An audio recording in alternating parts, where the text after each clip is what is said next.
Davao. He made the announcement this afternoon in a briefing at his headquarters in Mandaluyong City. Marcos says, quote, "We're going back to basics and we will rebuild the value chain of agriculture," unquote. He adds there are many priorities when it comes to agriculture, particularly increasing production. Our Rex Media will join us later on in the program for more details. Now, moving on first, the day after her historic oath-taking as the country's next vice president, Sara Duterte thanked employees and constituents at the Davao City Hall for their support, especially when she decided to run for vice president. The outgoing Davao City mayor for the last time led the flag-raising ceremony earlier today at City Hall. It has been an eventful 6 years. The city experienced both triumphs and tough times. And through it all, the local government never faltered. And this is all because of you and your hard work. Sara Duterte still has scheduled meetings with department heads and other activities at City Hall this week. She will officially take office as vice president on June 30th. High noon, Duterte will be the third woman and the third Mindanaoan to sit in the country's second highest post. And just like her father, President Rodrigo Duterte, it appears she will fly back and forth from Manila to Davao City if necessary in the next 6 years. Depende sa kailangan at demands ng activities and ng trabaho. But yes, I will be living in Davao City but working in Metro Manila. This weekend, the vice president-elect, who will also serve as education secretary, will return to Manila to meet with outgoing DepEd Chief Leonor Briones. Now, as the nation witnessed Sara Duterte take her oath as the country's 15th vice president on Sunday, she reiterated her election campaign for national unity.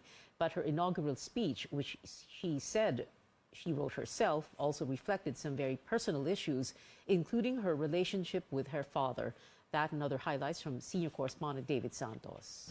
The voice of 32.2 million Filipinos was loud and clear. I am now the Vice President-elect. Sara Duterte speaking after being sworn in 2 weeks earlier than President-elect and running mate Bongbong Marcos. Her parents, outgoing President Rodrigo Duterte and Elizabeth Zimmerman, standing witness as she is administered the oath of office. My life is a testament to the power of a God. She earlier attended Mass at the San Pedro Cathedral with husband Mans Carpio on her side. Her foray into politics, from Davao City Vice Mayor to becoming the nation's Vice President, she attributes to divine intervention. There is a God whose will transcends the desires of our hearts, one whose will directs us to the way that we might not have imagined. The father-daughter, having not spoken for almost a year now, shared a public hug, drawing cheers from the crowd. Happy Father's Day to all the fathers who make sure that another person is given the best of everything. She later spoke about the many complex issues children face today, including some that may be close to her own personal experience. The trauma of broken families, the lifelong baggage because of irresponsible and bad parenting, the abandonment issues due to an absentee parent. Before the inaugural events, she joined her immediate family for a pictorial. President Duterte and her elder brother, Paulo, were not present. Still, her inauguration was unlike any other. The ceremony was held amid a backdrop of a pandemic. There's also the high level of security, since this was the first time ever Mindanao hosted one of the nation's most traditional political events. About 600 VIPs attended the event, including national and local officials and members of the diplomatic community. We know that she will bring her brand of leadership of Davao City to the country. Kung di siya nagwin doon, di sana presidente siya. Pero kumbaga, panahon. Since the inauguration was merely ceremonial, Sara Duterte will not assume her new post until the end of the month. David Santos, CNN Philippines. Police are targeting to set up viewing sites for the inauguration of President-elect Bongbong Marcos on June 30. They're now coordinating with the Marcos camp on deploying large LED TV screens in venues such as the Philippine Arena in Bulacan. Other areas considered: the Philippine Sports Center in Pasig, the North Luzon Express Terminal in Bulacan, and the Mall of Asia Arena in Pasay. The move is a bid to reduce the number of people expected to flock to the inauguration venue, the National Museum in Manila. More news: authorities coordinating with officials in the U.S. city of Philadelphia following the death of a Filipino lawyer who was shot there. 35-year-old John Albert Lilo died after being in critical condition since he was shot in the head on Saturday. Philippine Consul General in New York, El Mercato, says Lilo and his mother were in an Uber ride to the airport during their vacation when 6 bullets were fired at the car. Authorities are still determining who the suspect is and the possible motive for the shooting.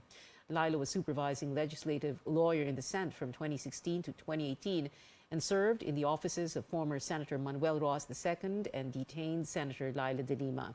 During the May elections, Lilo, who was the official counsel of outgoing Vice President Leni Robredo in the Board of Canvassers in the city of Makati.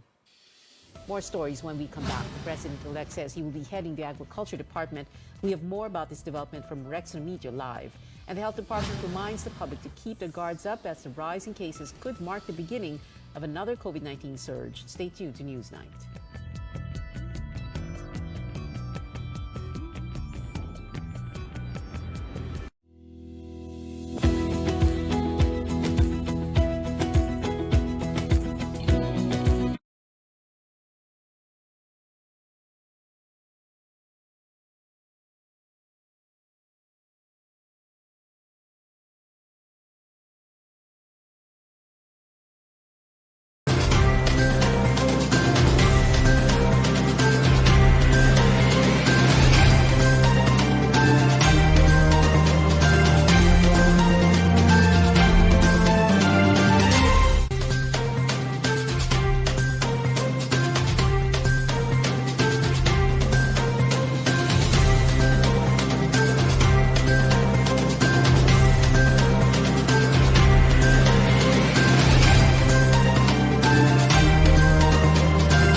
Welcome back to CNN Philippines. Breaking news at this hour. President-elect Bongbong Marcos announces he will take the helm of the Agriculture Department, at least for now. He recognizes the threat of a possible food shortage and higher food prices in the coming months.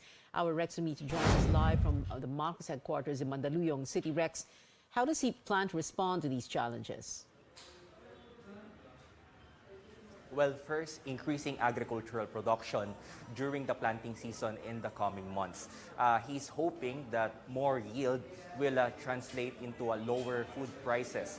Much more that, according to him, Vietnam and Thailand have already ended some of their exportation to the Philippines. We all understand that the Duterte administration and the Congress have passed the rice tariffication law sometime during his administration, and that this will result into lower rice prices. And after the Congress has passed the rice tarification law, which allowing more rice imports, we have seen relatively lower rice prices compared to the years prior. Although we have yet to know what are the measures that he will take to exactly boost production. As to agriculture, I think that the problem is severe enough that I have decided to take on the portfolio of Secretary of Agriculture, at least for now. And at least until we can reorganize the Department of Agriculture in the way that it will make it ready for the next years to come. Second, he also wants to restructure the Agriculture Department for the long term. He's seeking to remove the attached agencies that are no longer responsive to the needs of the sector. Marcos has yet to specify what are these agencies that he believes are no longer serving their purpose.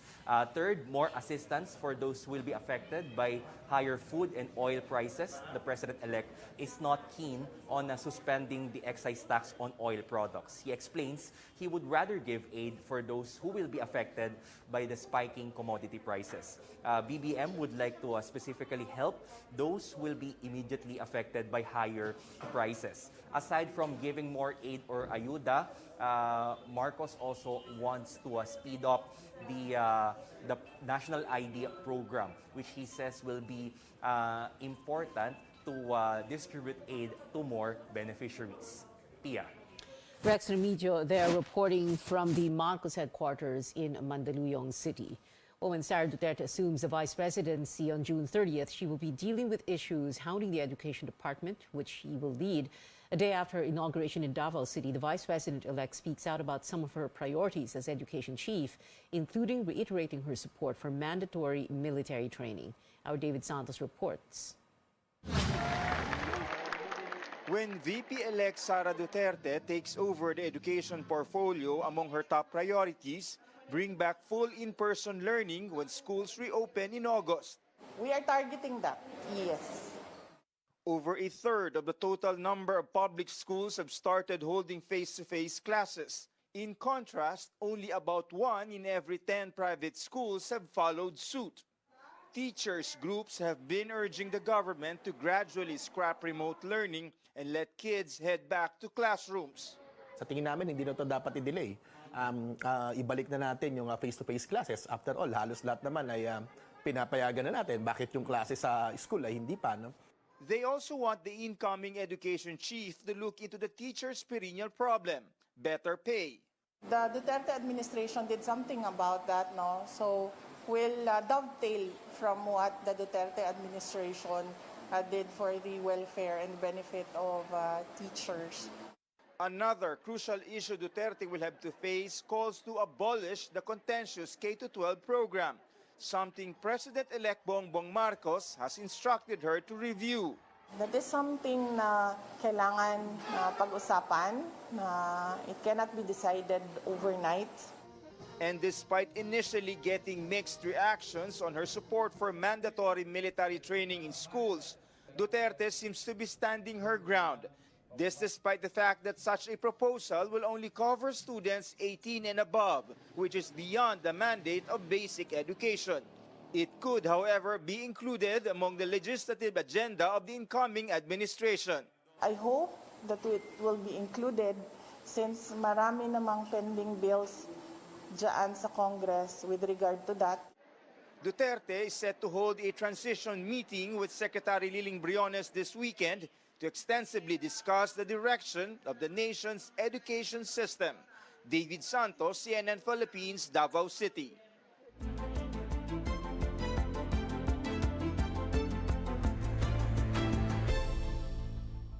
The health department warns the country could be seeing the beginning of a peak in COVID-19 cases, particularly in Metro Manila. Spokesperson Maria Rosario Vergere says the current trend mirrors the increase during the Delta and Omicron waves. Vergere attributes the rising infections to the Omicron subvariants, increased mobility, and waning immunity from slow booster uptake. we are looking at around 41 million individuals who have not received their boosters, and we know that the immunity is waning, so we need to have this demand from our countrymen. But I hope that a lot of people know there would be more demand for this, and they will not wait until cases are so high already that they receive their boosters by that time. Health officials, however, have yet to approve a second booster for the general public, despite calls for additional protection against more infectious subvariants. The DOH is closely monitoring the cases in 7 regions now listed on your screens. Over 3,000 infections were reported nationwide from June 13th to the 19th. Daily average was at 436, 82% higher than the previous week. COVID-19 watchdog Octa Research expects new cases in the country to reach up to 1,000 by the end of the week, but the group believes there is no need to escalate to alert level 2 just yet. Overseas now, following the spread of COVID-19, North Korea is battling the outbreak of an unidentified intestinal disease. Leader Kim Jong-un and wife Ri Sol-ju have sent medicines to South Gyeonggi province to address the acute enteric epidemic. Medical responders also reportedly dispatched. Over 800 families were affected in the province south of the capital, Pyongyang. Welcome news for the United States, which is set to administer COVID-19 shots to younger children. The Centers for Disease Control and Prevention has given a go signal for the inoculation of children under 5 years old. The U.S. Food and Drug Administration approved the expansion of the emergency permits of the Pfizer and Moderna doses on Friday. And back here at home, motorists may want to gas up now before pump prices go up again for the 3rd straight week this month. Fuel companies will increase diesel prices by over 3 pesos beginning tomorrow, June 21st. Kerosene will be more expensive by nearly 2 pesos per liter and gasoline by 80 centavos per liter. Fuel prices in Metro Manila already range from 75 to 97 pesos. Nearly 400 Muslims looking to fulfill their highest duty to visit their holiest site were instead left stranded at the Manila International Airport on Sunday. Our Melissa Lopez talks to some of them in this report. Aida Makud is supposed to be in Saudi Arabia by now, performing the sacred pilgrimage called the Hajj. She paid nearly 2 million pesos last month just to bring her family of 6 abroad. But after waiting over 8 hours in Naiya on June 19th, their plane left them behind as they did not receive the special visas to make the trip. Makakaalis ba kami? Saan napunta yung pera namin? Mapabalik pa ba yung pera namin? Yung mga tao po, nag-iipon po yan ng pera. Nagbebenta ng mga ari-ariya nila, ng kabayo, ng kalabaw, ng lupa. Magsasanla pa ng bahay nila para lang makapunta ng Saudi. It's a must to visit Mecca at least once in a Muslim's life. For Aida, a businesswoman from Marawi, it's already her 17th trip there and her first since the COVID-19 pandemic. But she's now grieving. Yun ang pangarap ng bawat Muslim. Pag nag-Hajj po ma'am yung isang Muslim, maghihingi po sila ng repentance from God, from Allah, na kung totoo po sa puso nila, mapo-forgive po sila. Makud luckily has a home in Manila. Those who don't took shelter at the Golden Mosque in Quiapo. The National Commission on Muslim Filipinos pins the blame for the chaos on a third-party service provider. Pagdating ho sa financial, wala hong problema. Nabayaran ho natin lahat ang ang mga dapat na bayaran, yung visa, yung tent, yung sa tinatawag na Mina Arapa, yung insurance. Ang nagkaroon lang talaga ng problema, yung dapat na counterpart ni hotel, yung service provider, hindi nila na-remit kasi hindi tinatanggap ng system doon. Kasi may bago ng sistema ngayon ang Saudi.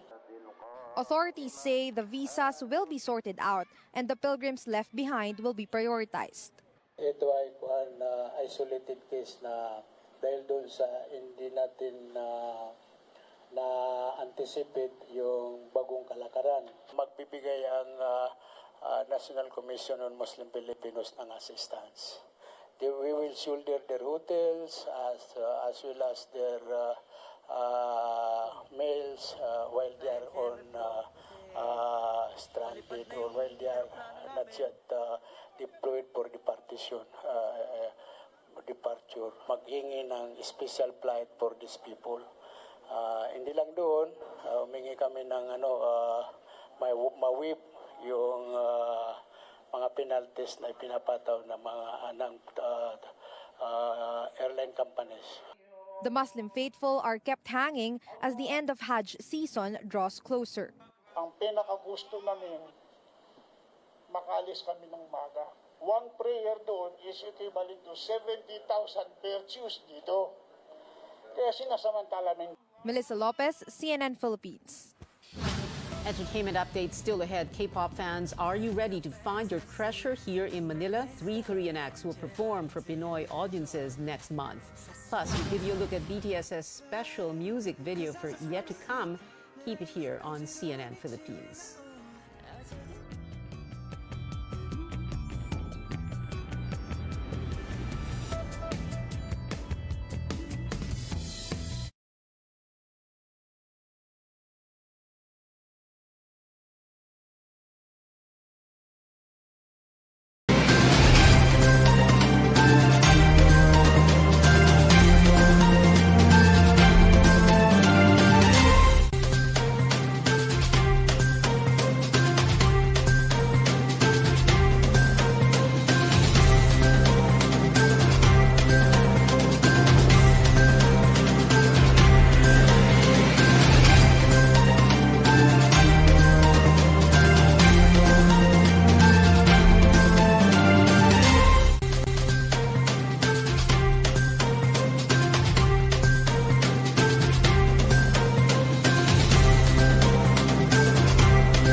This is Newsnight on CNN Philippines. Sports stories now. A back-to-back crown for the country in the Mobile Legends Bang Bang Southeast Asia Cup, with RSG Philippines sweeping the Indonesian team RRQ Hoshi 4-0 in the finals in Malaysia. Eman Sangko of RSG was judged most valuable player of the tournament. And a runner-up finish for Filipina tennis star Alex Ayala at the women's singles finals of the W60 Madrid meet in Spain on Sunday. Hometown bet Marina Basols Ribera took the title, defeating the 70-year-old in straight sets 4-6, 5-7. Collegiate volleyball here in Manila, the undefeated NU Lady Bulldogs Game 1 of the UAAP Finals, beating the De La Salle Lady Spikers in 3 sets. NU is now 1 win away from the title. Find out if the team completes a historic sweep of the tournament with Game 2 tomorrow at the Mall of Asia Arena in Pasay City. In K-pop, this one's for fans of boy group Treasure and GOT7's Jackson Wang and Bam Bam. These artists are performing on one stage this July 29th at the Mo Arena. Tickets for 2022 K-pop Masters in Manila go on sale next Sunday, June 26th. Treasure is known for tracks like Boy and I Love You. And BTS ARMYs who enjoyed the song Yet to Come, The Most Beautiful Moment, have an adorable new music video to watch. The K-pop sensation released another video for the lead single off their new album, Proof. This version features the members as animated characters to promote their new game, BTS Island, in the song.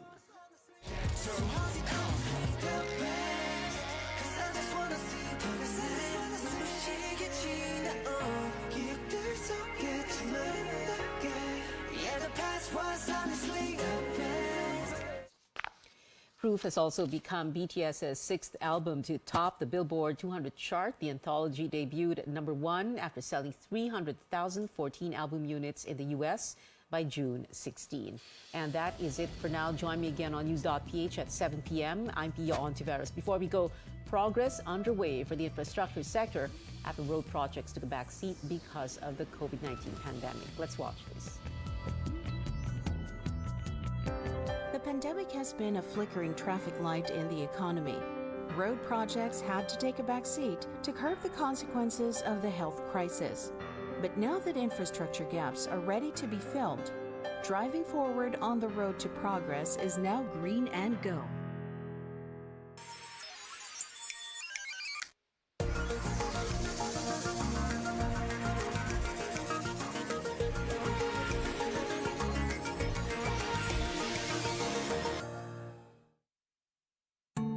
For 2 years, mobility has been put to a halt due to the pandemic, sidelining the incumbent administration's ambitious Build, Build, Build program for some time. But as restrictions have eased, both the government and private sectors are circling back to the much-needed infrastructure development in the country. When the pandemic hit us, we lost trillions of pesos in our economy. When the lockdown was implemented, the economy almost totally shut down. And then came the third or the fourth quarter of 2020. That is when construction started to pick up. I think it was very important on the part of the private sector to pick up immediately. That was a major contribution of the private sector, in particular the continuing construction of the Skyway. They were able to finish and keep many of these workers on the job. So as far as the economy is concerned, the private sector doing infrastructure projects contributed significantly to the economy at the time. For us to be able to move forward, infrastructure development should be a focus of any economic development program in the country in the next few years. COVID was very unknown to us. Naapektuhan na mabuti, siyempre, ang mga negosyo dito sa LAIA. 2 years siyang tumagal na walang negosyo and everything. But they opened for 2 months noong 2020. Ang daming dumating agad na tao. Even the travel time has been cut short because of the roads that they built. As a matter of fact, before, yung pagparito lang, it will take us 6-7 hours. Ngayon, isipin mo, 3 hours nandito ka na. This is what is bringing more people to LAIA. The convenience of traveling time and experiencing the beach.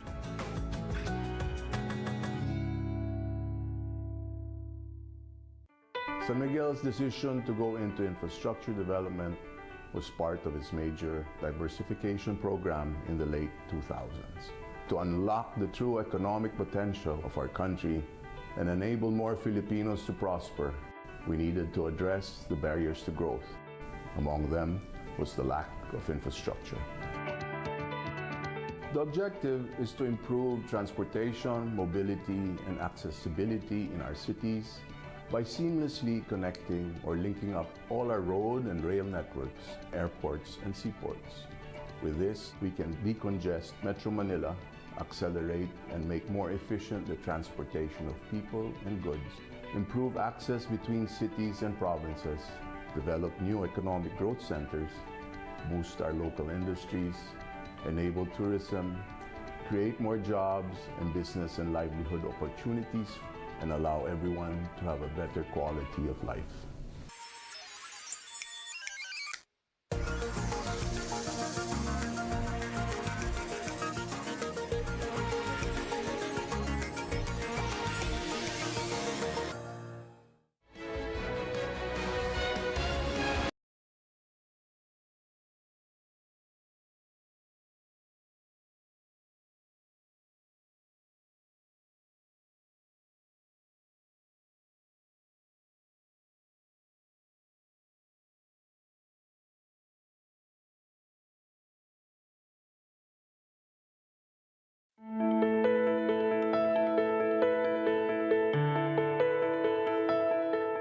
Have you ever just woken up one day with a swollen toe, finger, knee, or even elbow?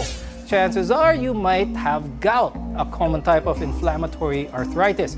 Gout is common in the Philippines. In fact, according to the Philippine Rheumatology Association, gout affects more than 1.6 million Filipinos. But what exactly triggers it? On the program today, we'll debunk some of its myths about gout, its difference from pseudo-gout, its symptoms, as well as its treatment and prevention. I'm Dr. Freddy Gomez, and welcome to MedTalk Health Talk on CNN Philippines.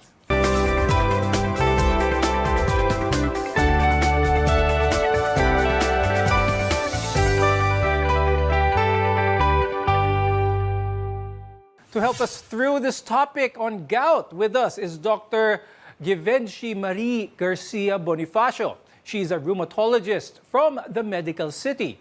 We also have Dr. Dave De Castro, who is a physical and rehabilitation medicine specialist from the Bernardino General Hospital. Gout is a oftentimes painful and acute onset of arthritis caused by the buildup of uric acid, or a normal waste product in your body, in the blood. So when uric acid is elevated in the blood, it can accumulate, form crystals in your joints, and trigger an inflammatory response that causes symptoms of pain as well as swelling. Let's debunk some of the myths about gout. So that's where we'll start. And I'll start the conversation with Dr. G.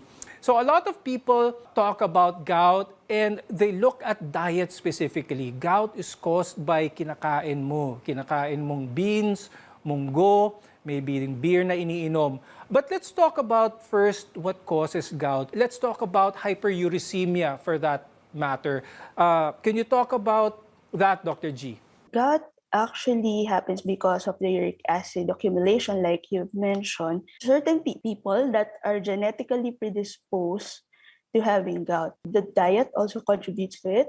If you binge drink, especially beer, and if you eat purine-high foods like red meat, you can be predisposed to having gout also. So Dr. Dave, I'd like to ask you, let's talk about that. Let's talk about uric acid. Ano ba ito sa katawan natin, and why does gout happen kapag hindi natin ito na ilalabas ng mahusay? Uric acid is a waste product of our protein metabolism. So when a patient is eating too much protein, the protein breaks down, and usually the uric acid is excreted in the urine. If the patient is unable to excrete the uric acid in your body, they usually deposit, the uric acid crystals deposit on the joints, mostly on the big toe. That's the most common area of gouty attack, sometimes the ankles, the knees, in severe cases, the elbows and the hands. It's because the patient, most of the time, they are overproducers, or they consume protein, so the body isn't able to get rid of the uric acid. Now, Dr. Dave, you make a point there. It's the excess intake of protein, for that matter. That's why a lot of people may think that those who are affected with gout are those who are only overweight, yung matagal ng mabigat. Hindi ba pwedeng magkaroon ng gout ang isang payat? Gout is a chronic disease. Most of the time, it's genetically acquired. Mm-hmm. But then, most of my patients, almost 9 out of 10 of my patients, they are mostly overweight because they consume too much protein. There's also the lamang loob, the isaw, and the papaitan and all, and they drink lots of beer and alcohol. So most of the time, I think in my practice, 90% of my time, they are overweight and mostly obese. Now let's talk about consuming certain things. Specifically, a lot of people know or are aware that consuming beans, for that matter, can trigger gout. Doc G, pag-usapan natin, sinabi nyo kanina, binge drinkers. Paano nagkakaroon ng gout ang mga mahilig uminom ng alcohol? Alcohol, specifically beer, has a high uric acid content. And Doc Freddy, if you drink alcohol, you can also notice that while you're drinking, you urinate a lot. So there are two things that can cause the flares. So an increase in uric acid and decrease in the fluid can make the uric acid crystallize. That's why they have gout flares. Now, Doc G, kapag ang isang tao ay mataas ang uric acid nila, nagpa-blood test sila, although wala silang nararamdaman na pain sa joints, wala silang nararamdaman na masakit sa katawan, are these people considered to already have gout? Not yet. They are only considered to have hyperuricemia. You are considered to have gout if you already have arthritis. Arthritis is swelling of the joints, so it has redness, tenderness, and pain. And it usually occurs in the big toe, as what Doc Dave said. It can also happen in other joints, but it is usually on the big toe on the first attack. It is also called as podagra. Dr. Dave, aside from alcohol, specifically beer, aside from the high purine foods, are there any other things that people consume that are contributory to triggering a gouty attack? People consuming maintenance medications for hypertension, like the diuretics, people who are dehydrated and not used to drinking lots of water, sometimes they had this gouty attack because they cannot get rid of the uric acid in the urine. So most of the time, it's a multifactorial disease. There's diet, there's the dehydration, and sometimes I see patients with high impact activities like basketball or jumping. Then when they had this trauma on the foot, sometimes they had this gouty attack because most of them are it's either overweight or they have constant trauma to the feet or the knees because the uric acid loves inflammation. So they tend to see that there's an inflamed area, so they will go there and have an inflammation. So there are many factors involved. Can one of the factors, Dr. Dave, be sugar? Can people who are fond of sugar increase their uric acid? Yes, of course. That's the fructose-containing substances like soft drinks, the soda, the fruit juices. Usually they contain fructose, which when you metabolize fructose, and it will convert into uric acid. Now, gout flares start suddenly and can last days or even weeks. When we return, we'll talk about another type of arthritis, which is pseudo-gout, and its difference from common gout. This is MedTalk Health Talk, your partner in healthcare.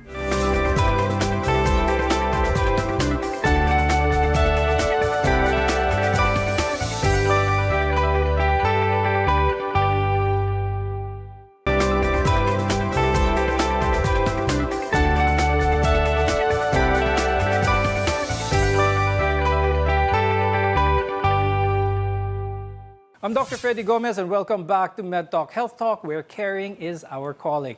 Now let's talk about a form of gout, which is called pseudo-gout.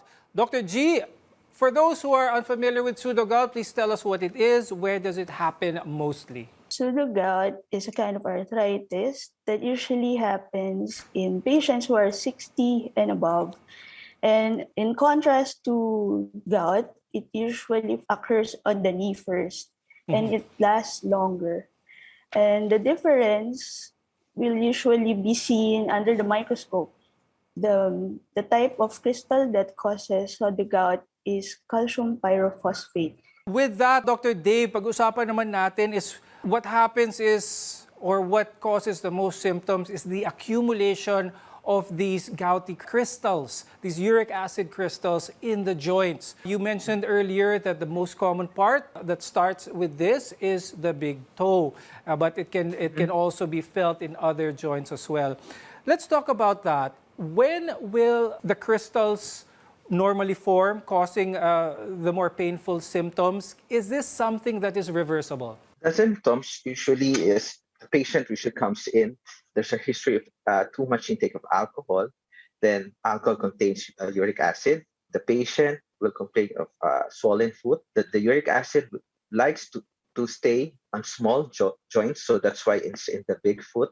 And they also like to stay on colder places because the foot, the big foot or the big toe, it's usually colder because the circulation is the farthest from the heart. So the uric acid likes colder places, so they crystallize, then causing the swelling. The crystals, they are usually reversible if the patient is maintained on proper diet and maintenance medications to decrease blood uric acid levels. So it can be reversed. Kapag umabot na sa punto where we have tophaceous gout, meron na tayong mga bukol sa iba't ibang portions because of the uric acid crystals, when does it happen, Dr. G? At what point?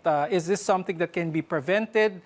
When it does happen, what is the usual management? So as you've said, there are stages of gout. So first, it starts with hyperuricemia. So usually, this takes 10 years for you to develop gouty arthritis.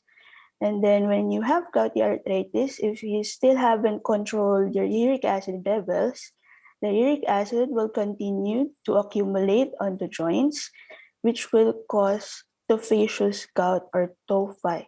Dr. G, you mentioned stages of gout. Technically, there are around 4 stages of gout. At what point if someone has high uric acid in their blood, is this immediately, dapat ba gamot na kaagad ang ibigay ito sa pasyente? At what point ang pwede pang diet and lifestyle modifications to alleviate any possibility of gout progressing? In practice, if ever your uric acid becomes double digits, like 10 or 11, so that's when we already start medication. But if it's lower than that, diet can be tried first and also weight loss. Now, Dr. Dave, typically, for the most part, ang gout is managed through medicine. Kayang idaan sa gamot most of the time. Meron bang punto na kailangan surgical intervention for some of the symptoms or treatment ng gout? There are severe cases that the tophi or the nodules gets infected. So that's the most common indication for surgery. There's an infection on the joint. You remove the tophi or the infection. The other indication for surgery, it impedes function. So I'm a rehab specialist. When I see my patients who have this large tophi on the hands and on the elbows, which decreases the range of movement of the patient, I usually advise the patient to undergo surgery. For those who are suffering from gout, could you describe what type of physical limitations they may have? Can they still do their daily, day-to-day activities or very limited sila because of this? We're trying to emphasize how important it is to prevent this from happening. They can still have regular activities. We actually have athletes or basketball players who have gout. As long as we control the uric acid levels, they can live a normal life. Now, Dr. G, pag-usapan natin yung common gamot para sa isang taong meron gout. So, a lot of people may be familiar with the medications being given. Please explain how the different medications function. At what stage of gout are they most effective? The first one, the overproduction, that's the drugs that we have here in the Philippines. I know everybody knows this, allopurinol. It blocks the formation of uric acid. So it lowers the uric acid that is produced. That's why the uric acid level is controlled. Coming up, we'll talk about tips on how to treat and manage your gout. Only here on MedTalk Health Talk.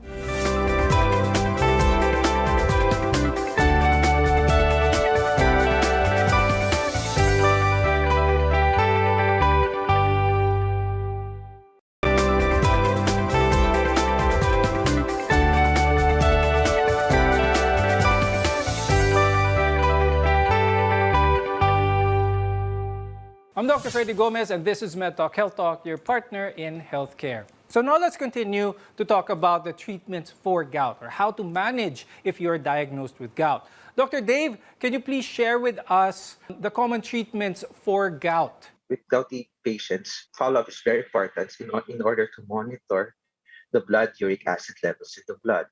most of the time, patient would self-medicate with anti-inflammatory drugs. Then they usually, you see them with kidney disease or the liver, so enzymes are increased. So follow-up is important to prevent exacerbation or the attacks of acute gout. Then you need to tell them to regularly check their blood chemistry, to check the liver enzymes, especially because allopurinol is not good for the liver.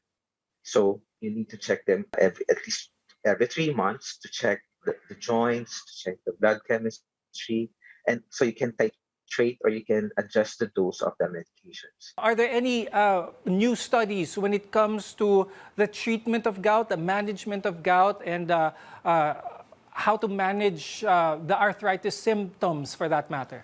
There are currently nothing new, but it's important to reiterate to patients that they have to do regular follow-ups because they have to work closely with their physician to fight off this gout and to control it. So like Doc Dave said, there are certain medications that you give for the attack. And then there's also something you give for prophylaxis so that you won't have recurrent gouty attacks. And there's something that you give to lower the uric acid level. So for the attacks, the acute attacks, you usually give this NSAIDs or non-steroidal anti-inflammatory drugs. And for prophylaxis, we usually give colchicine. And then to lower the uric acid, usually we give allopurinol and febuxostat if they're allergic to allopurinol. Is there any advice that you could give, Dr. G, to those who are diagnosed with gout, some of the more low-cost ways in order for their quality of life to be improved? We can also do exercise to have weight loss because weight loss also helps in the case of the uric acid levels. The available drugs, the allopurinol is actually already cheap. That's what we give so that they can sustain it. Before we go, Dr. Dave, do you have any final tips for our viewers, especially when it comes to lifestyle modifications? That you need to have a healthy lifestyle and you need to maintain it. You need to exercise, at least focus on the low impact exercises. You need to enjoy life because Filipinos will love eating. So you should have a list of foods that you need to avoid in order to avoid the acute gout. Also, you need to hydrate properly. Avoid those soda, those sweetened drinks that can cause knee pain. And you need to follow up regularly, not just because you have the acute gout attack. You go to the doctor. You need to follow up regularly kahit walang pamamaga or walang nararamdaman. So you can monitor your blood chemistry, including the blood uric acid levels. Thank you, Dr. Givenchy Marie Garcia Bonifacio and Dr. Dave De Castro for being with us today and sharing your tips and expertise about gout. I'm Dr. Fede Gomez and thank you for watching MedTalk Health Talk. We'll see you again next time.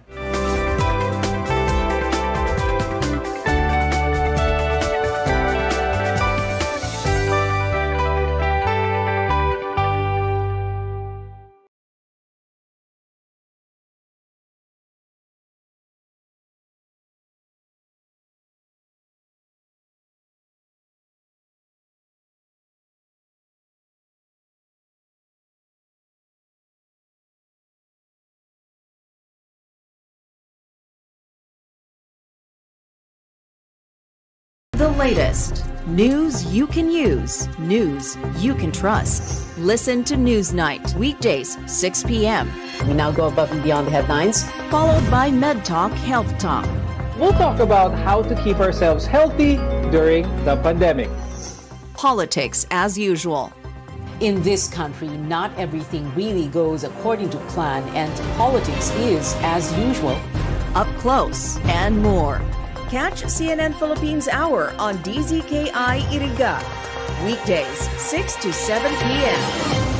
Kumakalat breaking tweet ni at hindi ito scam. All caps, gamot sa cancer? Question mark. Miracle tea exclamation. Mapa stage 1, stage 2, stage 100. First 100 emoji to DM will be healed with good hair.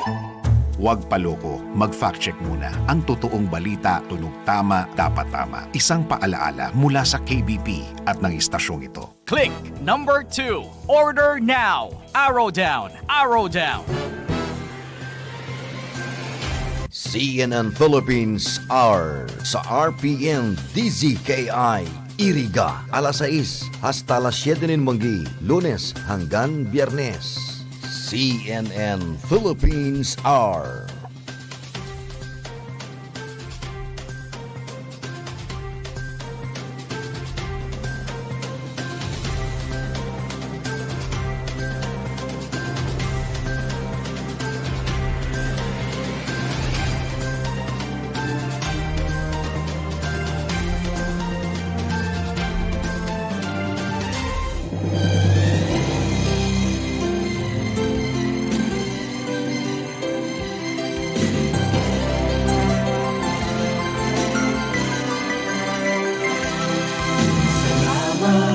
Salamat, hindi malilimutan ating pinagdaanan, ating pinagsamahan sa hirap at ginhawa, sa lungkot at saya.